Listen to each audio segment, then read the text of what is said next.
Personal finance, folks, is 80% behavior. It's only 20% head knowledge. The behaviors and the way you operate your life cause you to be able to build wealth. We've all been there. The moment when you open your wallet and instead of the reassuring rustle of cash, all you find are old receipts and a handful of loose change. Maybe you're nodding along as I speak, feeling the sense of familiarity. Yes, we're talking about being broke. A situation all too common, yet hardly discussed. Now, when we say broke, we're not talking about temporary cash crunches, like a few days of tight spending before your next paycheck rolls in. We're talking relentless financial struggles that keep you up at night, affecting your day to day life. We're talking about that gut wrenching feeling of helplessness when bills pile up, the anxiety that washes over you every time the phone rings, fearing it's another reminder about an overdue payment. But here's what's important. If you're here, if you're watching this, it means you're ready for change. It means you refuse to let your current financial struggles define your future. And let's make it happen. Today, we're not just going to discuss the realities of being broke, we're going to shed some light on what you can do about it. Don't forget to hit that subscribe button and turn on the notifications so you don't miss out on any of our life-changing content. And if you're ready, let's dive in. Factors that make you broke. Identifying that you're broke can be a painful realization, but it's the crucial first step towards regaining control of your financial situation. Some might argue that the truth will set you free, and in the case of your finances, this is certainly applicable. Let's delve deeper into the signs that indicate you're broke. The problem with being broke is that you can be broke and you can be poor. One is a mindset and one is the condition of your bank account. 1. Living paycheck to paycheck. A clear sign that you're struggling financially is if you're living paycheck to paycheck. According to a survey conducted by Forbes, 63% of respondents admitted to living this way. That's over half the population who are anxiously counting the days until their next paycheck. If you find yourself perpetually running out of money before the month ends, this is a red flag that you're broke. 2. Unable to pay bills on time. Another definitive sign is constantly missing due dates for bills. Whether it's rent, utilities, credit card payments, or any other regular expense, consistent lateness is a significant indicator of financial hardship. 3. Over-reliance on credit. Do you find yourself resorting to credit for everyday expenses like groceries, gas, or dining out? This is another warning sign. Using credit to cover essential costs means you're spending money you don't actually have, leading to a dangerous cycle of debt. 4. Minimal or no savings. One of the most common characteristics of being broke is the absence of savings. The Economic Policy Institute stated in a report that nearly half of American families have no savings. If an emergency were to occur, they would be left in a difficult position. If you're unable to save even a small portion of your income, it's time to acknowledge that you might be broke. 5. High levels of debt. Debt isn't always bad. Mortgages, student loans, and business loans can be seen as good debt because they're often investments in your future. But high-interest debt, like credit card or payday loans, can quickly become uncontrollable. If you're only able to make minimum payments, or if your debt is growing rather than decreasing, you're likely in financial trouble.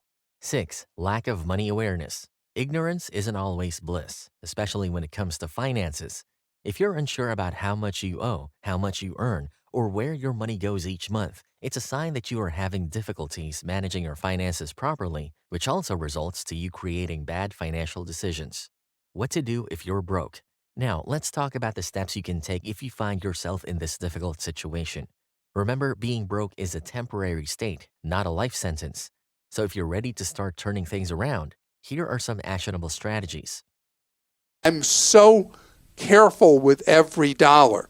Use coupons. Look for discounts through 1. apps. Eliminate wants. Understanding and eliminating unnecessary wants is a fundamental and potentially transformative step on the road to financial recovery.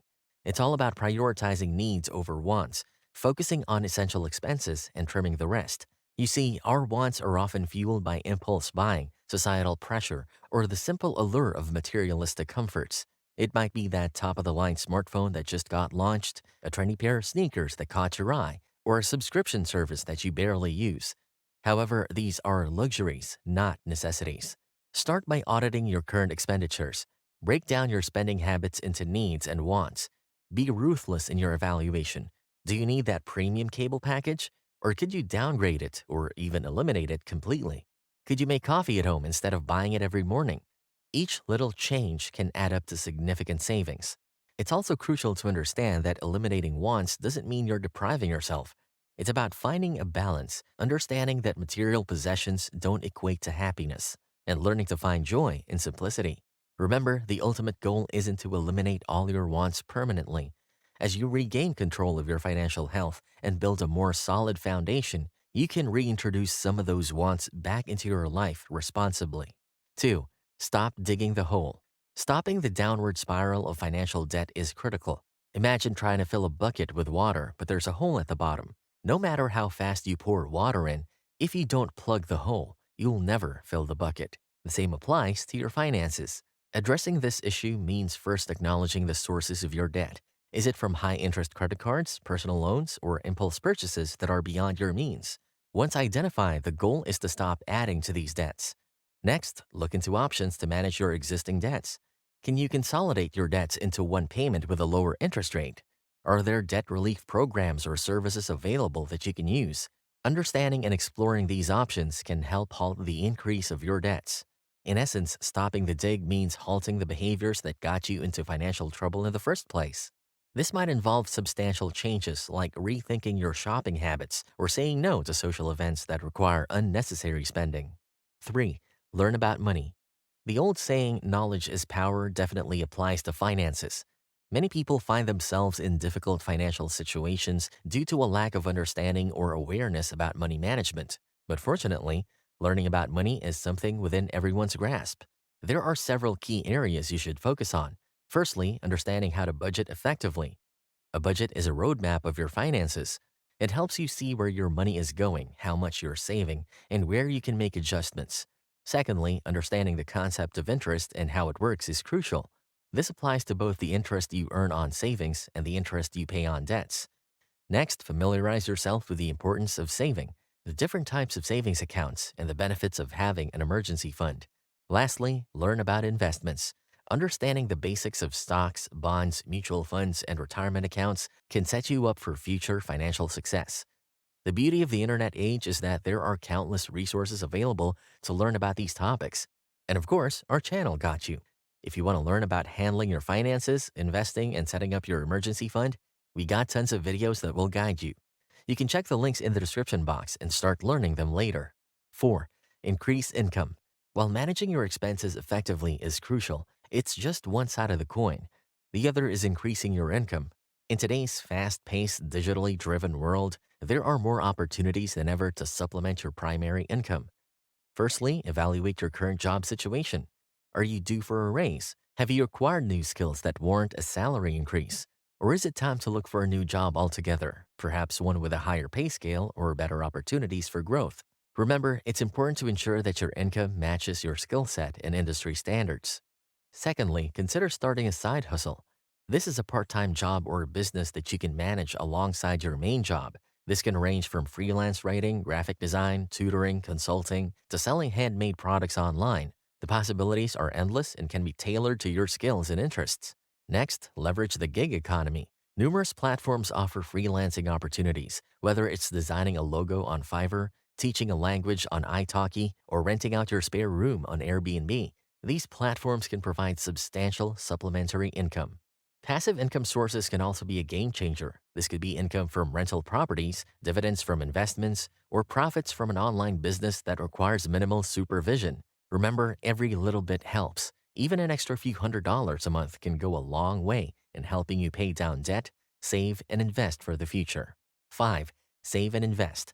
Saving and investing are essential components of financial recovery and growth. Both practices can serve as building blocks for your future, providing security and opportunities for financial advancement. Starting a savings plan can feel daunting when you're struggling financially, but even small amounts can add up over time. The first thing you want to create is an emergency fund. This is a financial safety net that could cover 3 to 6 months of living expenses in case of sudden job loss, medical emergencies, or unexpected bills. Having an emergency fund provides a buffer that can keep you from falling back into debt when life throws you a curveball. Once you have your emergency fund in place, it's time to consider other savings goals. These could include saving for a home, education, a vacation, or retirement. A useful strategy is to set SMART goals: specific, measurable, achievable, relevant, time-bound. For example, instead of saying, I want to save money for a car, say, I want to save $5,000 for a used car in 2 years. By being specific and setting a deadline, you have a clear target to work towards. Now let's talk about investing. While saving is a safe way to protect your money, investing is a method to grow it. However, investing comes with risks, and it's essential to have a solid understanding before you dive in. This is where the financial education we discussed earlier becomes crucial. Investing can take many forms, from stocks and bonds to mutual funds and real estate. The goal is to invest in something that provides a return, helping your money grow over time. One of the keys to successful investing is diversification, which means spreading your investments across different asset classes to manage risk. A common misconception is that you need a lot of money to start investing, but thanks to technology and various investment platforms, you can start with a small amount. And if you're interested to earn more income from investing, we can teach you the step-by-step guide. Link is in the description box. Remember, the goal is long-term growth, and even small investments can add up over time thanks to the power of compound interest. 6. Reward yourself. While it's important to maintain a disciplined approach to recovering from financial hardship, it's equally crucial to acknowledge your progress and reward yourself along the journey. Celebrating your financial wins, no matter how small, can provide a significant boost to your motivation and mental well-being. Your rewards don't have to be extravagant or costly. In fact, they should align with your new financial habits. This could be as simple as a homemade dinner of your favorite meal, a walk in a beautiful park, or a movie night at home. The point is to take time to appreciate your efforts and the progress you've made.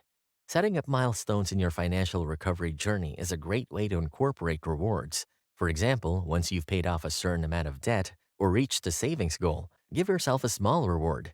This not only gives you something to look forward to, but also helps reinforce the positive behaviors that got you to that milestone. Remember, recovering from financial hardship is not just about the numbers. It's also about your mindset and overall well-being. By acknowledging your progress and rewarding yourself, you're nurturing a positive outlook and reinforcing the belief that you can take control of your financial future. So there you have it. Being broke is not a life sentence. It's just a situation, and situations can change. With patience, discipline, and the right knowledge, you can turn things around. So what's one thing you're doing today to improve your financial situation? Share them in the comment section below. And if you like this video, don't forget to hit the like button and share it with your friends who might find it useful. Stay tuned for more empowering content, and as always, thank you for watching. Here's to a future where your wallet feels heavier and your stress levels lighter.